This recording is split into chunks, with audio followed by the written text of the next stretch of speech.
और इसमें गन्ने का रस बेचने में बहुत पैसा मिलता है। वो हमने ट्राई किया एक है एकड़ पर गन्ना का 12 लाख रुपए मिलता ही है, मिलता ही है। 60 kg गन्ना लेके मैं गया था हम्म, सूरत, तो प्रोग्राम लगा था वहाँ, छोटा सा मशीन लेके गए थे हम।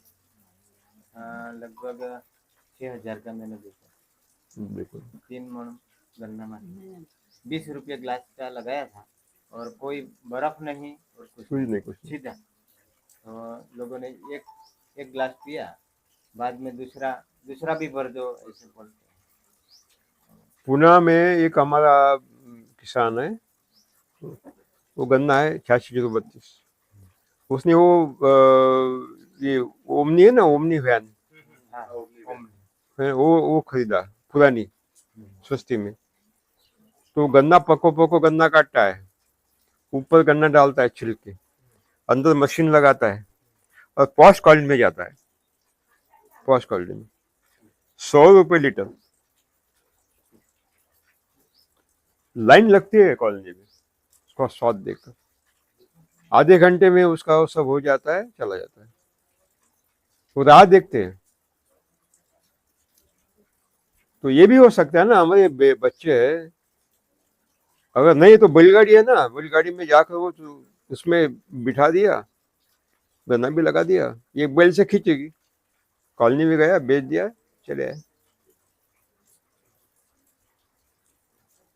लेकिन वो सौराष्ट्र से यहाँ आएंगे, 18 घंटे काम करेंगे, 10,000 रुपये तनख्वाह मिलेगा, लेकिन गांव में वहाँ रोड पर रस नहीं बेचेगा। इनका 5,000 मिलेगा। नहीं करेगा वो, मानसिकता है।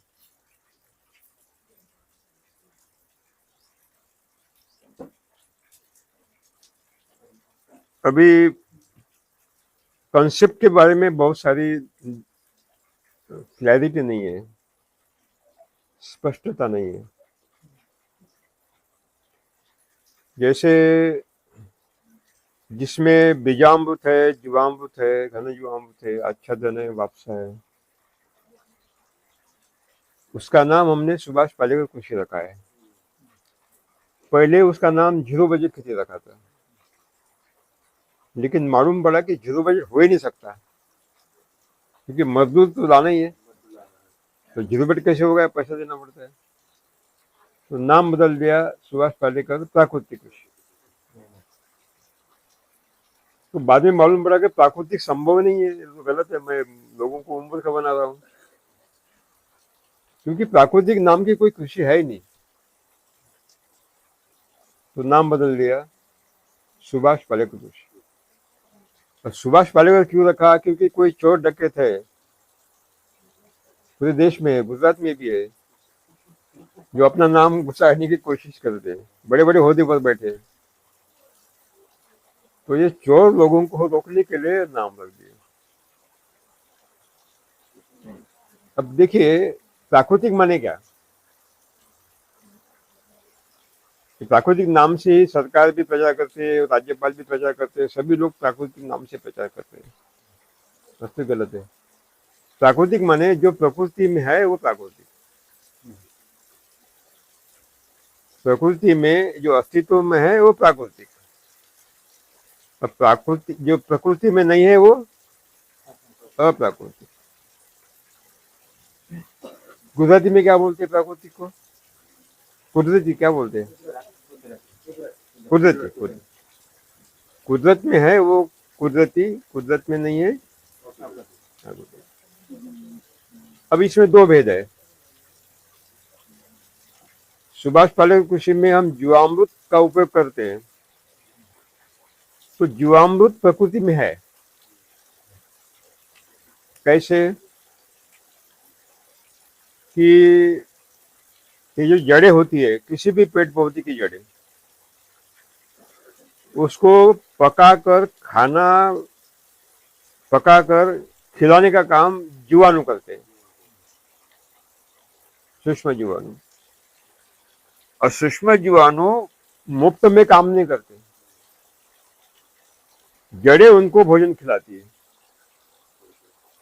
यानी हरा पत्ता जो खाद्य बनाता है, कच्ची शर्करा, उसमें से 25% शर्करा जड़ों के माध्यम से जीवाणु को खिलाया जाता है। और जीवाणु को बोलते हैं कि आपको मैं भोजन खिला रहा हूं, लेकिन मुफ्त में नहीं मिलेगा, आपको मेरा भोजन पकाकर खिलाना है। यानी ये सहजीवन है, सिम्बायोसिस है। यानी ये जीवाणु है, जड़ों को तभी खाना खिलाएंगी जब जड़ें उनको खाना मिलेगा, नहीं तो नहीं मिलेगा। सहजीवन। अब हमारी विधि में जीवामृत बनाया। 1 ग्राम देशी गौ माता के गोबर में 300 करोड़ जीवाणु है जो ये पकाने का काम करते हैं। इसलिए गोबर लाया कि गोबर जीवाणु का, क्योंकि बाकी प्राणियों में मैंने इंक्वायरी की, जांच किया, लेबोरेटरी टेस्ट किया, जो जर्सी होल्स्टीन है उसमें 70 लाख रुपए काउंट नहीं मिले, 70 लाख काउंट पर ग्राम द काउडंग। बैल में कम है और दूसरे प्राणियों में लगभग नहीं है कि वो बहुत कम है। देशी केंचुओं की विष्ठा में है। यानी सबसे ज्यादा जीवाणु एक तो देशी गौमाता के हैं और देशी केंचुओं के। अब गौमाता कौन सी? जो दूध नहीं देती, बच्चा नहीं देती, बूढ़ी है, देशी है, उसके गोबर में सबसे ज्यादा है। जो ज्यादा दूध देती है उसमें गोबर में कम है, क्योंकि जो चारा खिलाते हैं तो चारा खिलाने के बाद जो ऊर्जा उसको मिलती है, एनर्जी, जो दूध